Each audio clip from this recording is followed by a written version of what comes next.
Creating a future of hope is a tall order. Responding to new market conditions and community needs calls for partnerships with a wide variety of groups. In the midst of these changes, sponsors need to preserve the values and principles of Catholic identity.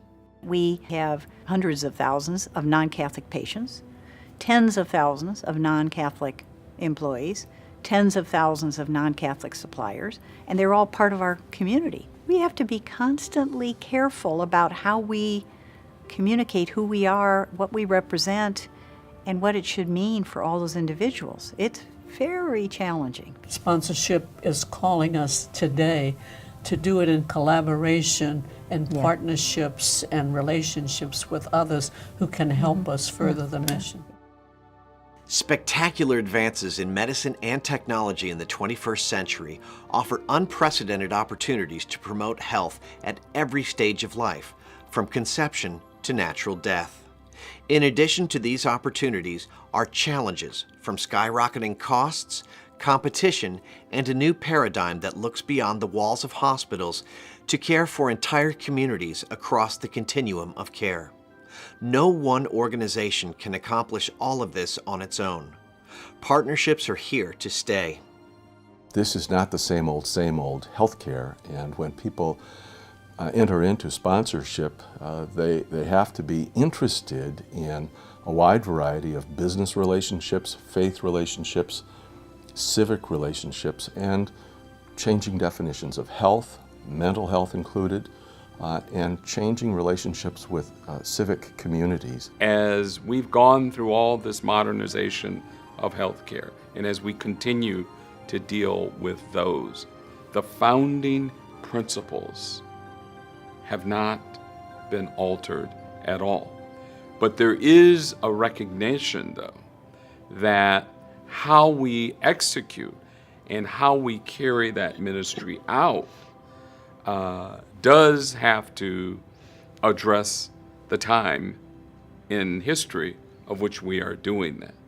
So partnerships, relationships with others, all now are a part of our overall work, but that work remains rooted in those founding principles. I like that analogy of landscape, and I think that it's not just that the landscape is shifting, that we have a very important part in creating the landscape of healthcare. You know, and if you think, what does a gardener do?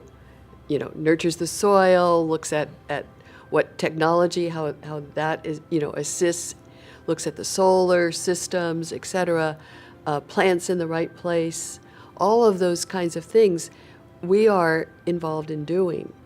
And from a sponsorship point of view, I think that sponsors are saying, how do we go to the core of our mission and translate that into what we're facing today?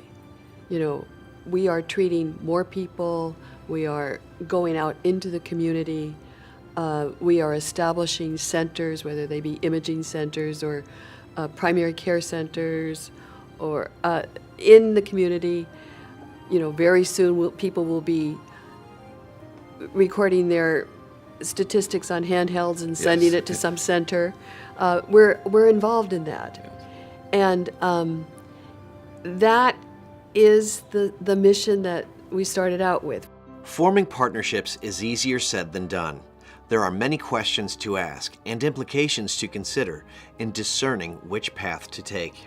We're struggling with forming new partnerships with other than Catholic organizations, with our public agencies, with insurance companies, partnerships to share risk for populations, the accountable care organizations, for-profit entities. It forces us to go back and say, wait a minute, what are the elements of Catholic identity in terms of human dignity and the whole person and common good and stewardship? What is the most effective way to meet the needs of the people that you're serving?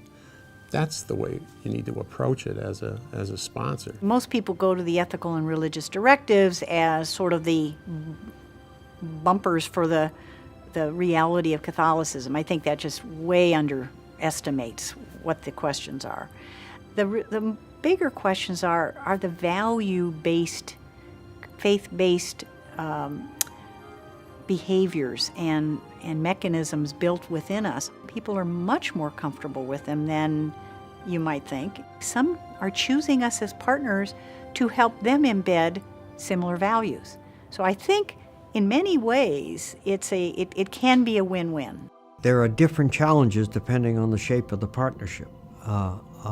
Obviously, you could have partnership with another nonprofit that might not be from the Catholic tradition. And so there, the question is, how do you be sure you don't lose the grasp of your tradition when you're into a partnership where not everybody starts in the same place? We know that we now have these things called accountable care organizations. We know that we have bundled payments. We know that we now will have this responsibility and our reimbursement will be aligned with managing populations. And we know that we don't have all of those services ourselves. So how do we go about solving that issue?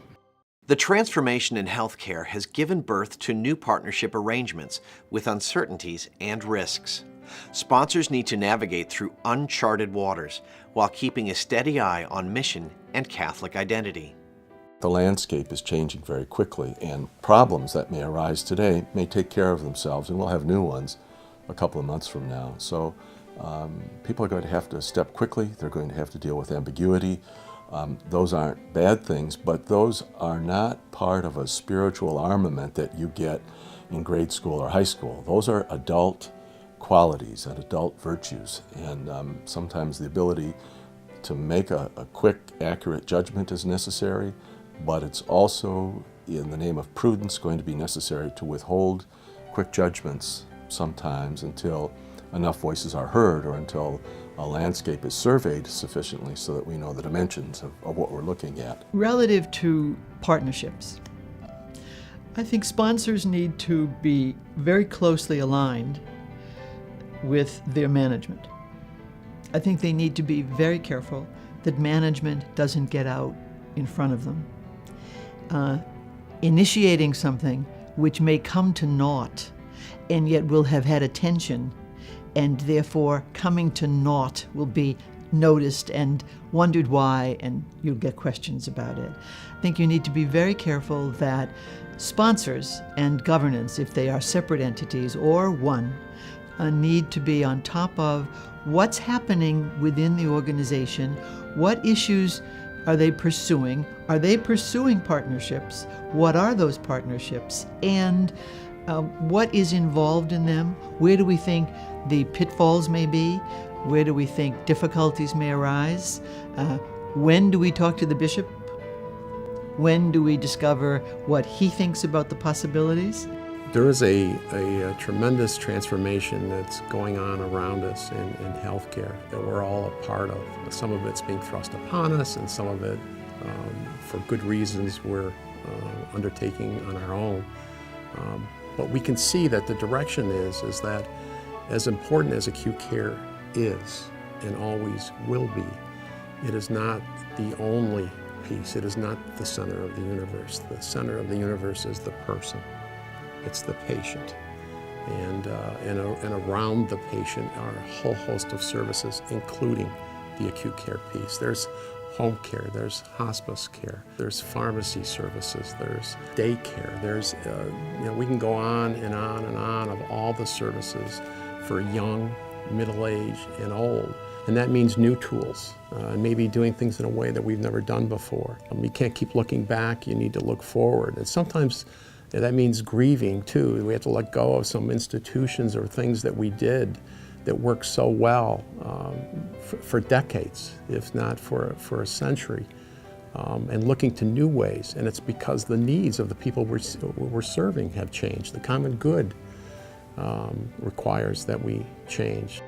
Partnerships can help the ministry serve growing community needs by leveraging strengths and stewarding resources. Partnerships can also foster the vitality of the ministry in advocating for a just health system that works for everyone.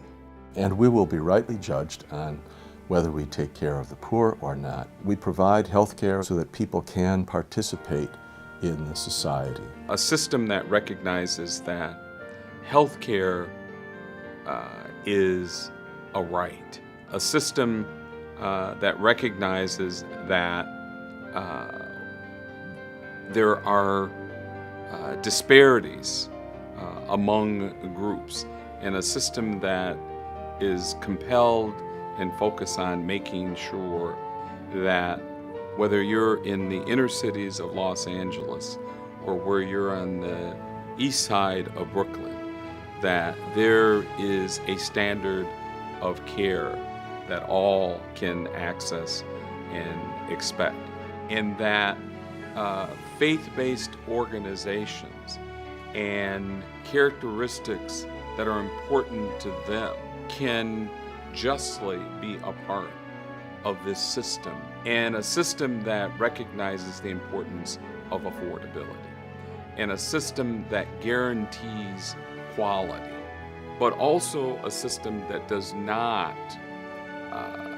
have redundancies that increase cost, and finally, a system that recognizes the importance of the whole, and that all individuals, all of their needs are of consideration. I like to say, I think it's very difficult to be healthy if you do not have a home. I think it is difficult to be healthy if you do not have equal access. The contribution that of the Catholic social teachings that have been with us and are needed even more today.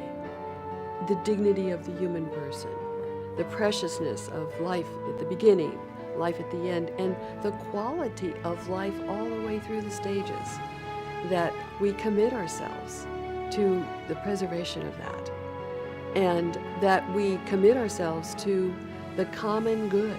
A faith perspective is one in which we look systemically, we look structurally, not just personally, but that the person also is always at the center of our attention. It's our actions that communicate louder than our words on how Jesus lives in this modern world, how compassion is carried out, how touch and technology partner to bring healing about.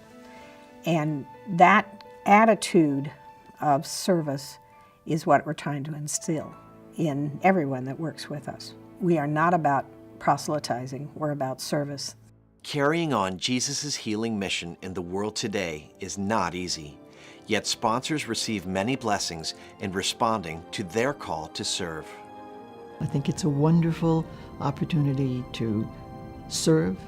It's a wonderful opportunity to grow, both professionally and in a spiritual sense. And I think those are wonderful gifts. That's a continuing lesson in the work of sponsorship and ministry, to help people see things, hopefully something about the grace of God and the work of Christ that they never noticed before, or that they were amazed by, but they never connected it with God, goodness, holiness, or the life of a community. It's a wonderful opportunity. If you, by nature, enjoy being part of faith-based environments, and if you happen to even be Catholic, that's nice too. But more importantly, it's a wonderful forum to really do the things you value and to impact the things you value. The next 10 years are going to make the last 10 look pretty boring because everything is in motion. It's the first time I've ever, and I work in all the different industries over the last 30 years, I've never seen an industry so open to change, so perplexed by what's ahead, so to some degree challenged and frightened by not knowing. But that's a wonderful forum. So for those who are considering this or may have just taken the job and are watching this, I have to say I wouldn't have missed a day of the whole process. I'm going to stick around and keep going, so I hope others join the journey. There is no place quite like the Catholic Healthcare Forum right now to live your values.